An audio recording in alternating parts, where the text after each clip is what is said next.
Good morning, everyone. Committee members, delegates, chairs, Republican elected officials, and dignitaries.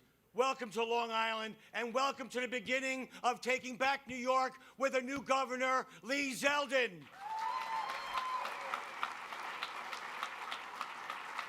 I want to share a story with you that I shared at a rally that had about 1,000 New Yorkers on Sunday to kick off this convention for Lee Zeldin.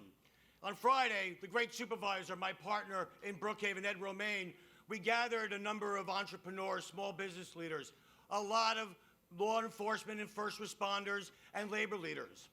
And we were discussing issues. And it was then that Ed Romaine touched upon the essence of what Lee Zeldin is. After graduating college and going to school, he enlisted in the Army.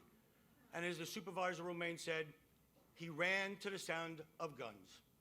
He served as a combat Army veteran. He served this nation. He protected us abroad in Iraq. And following the end of his active service, he continued in the reservists. But on a new battlefield, he answered the call of duty and he ran to the side of guns. What he saw was a state senate and a one-party rule that had taken and lurched New York far too left. We all remember when the chamber in 2008 changed into the state senate, and we were hit with massive taxes, massive MTA payroll taxes.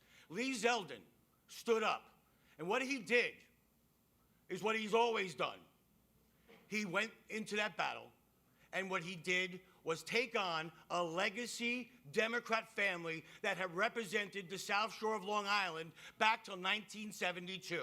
And what he did was knock down, he defeated that sitting Democrat and turned the 3rd Senatorial District from Democrat back to Republican, and we took control of the New York State Senate. In that very same seat, in the state Senate where he could have had a 40-year career, he gathered again. He heard another calling, another sense of duty. He ran to the guns and the sounds of them. He sat down and he said, I must take on the challenge of changing the direction of this country. I must add my voice, my skills, and raise the voices of all Long Islanders and all New Yorkers, and run against a 14-year Democrat incumbent in the 1st Congressional District of New York. A tough race, a candidate that had won races after races by 60% of the vote or more. And what did Lee Zeldin do? He was all in, like he was for the state Senate.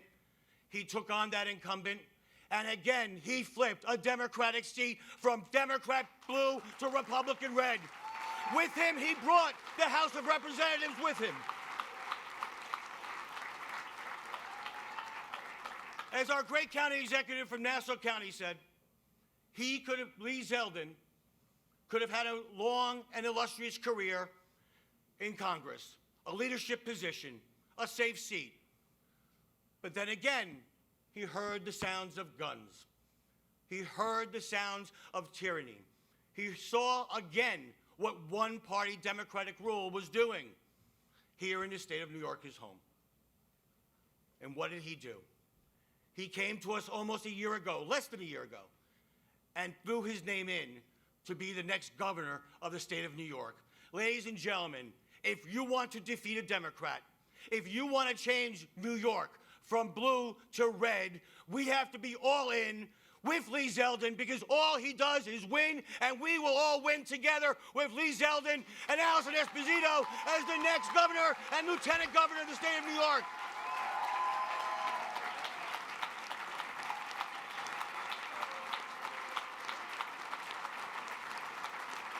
Ladies and gentlemen, Lee Zeldin, Allison Esposito are the tip of the spear. It is going to take each and every one of us, every one of our committee members, our volunteers, our candidates, our elected officials in office to change this around. Because, ladies and gentlemen, he's crisscrossed. You've all felt the full Zeldin a couple of times. But I'll tell you one thing. It is time that we do not let history slip through our grasp. It is time we grab it, we move forward, and on November 8th, we raise the hand of the next governor of the state of New York, Lee Zeldin, in triumph. We must do it united. We must pick the right man, the right team, at the right time to do this. Ladies and gentlemen, it is my proud honor on behalf of committee people from throughout this state to second the nomination of your next governor, Lee Zeldin.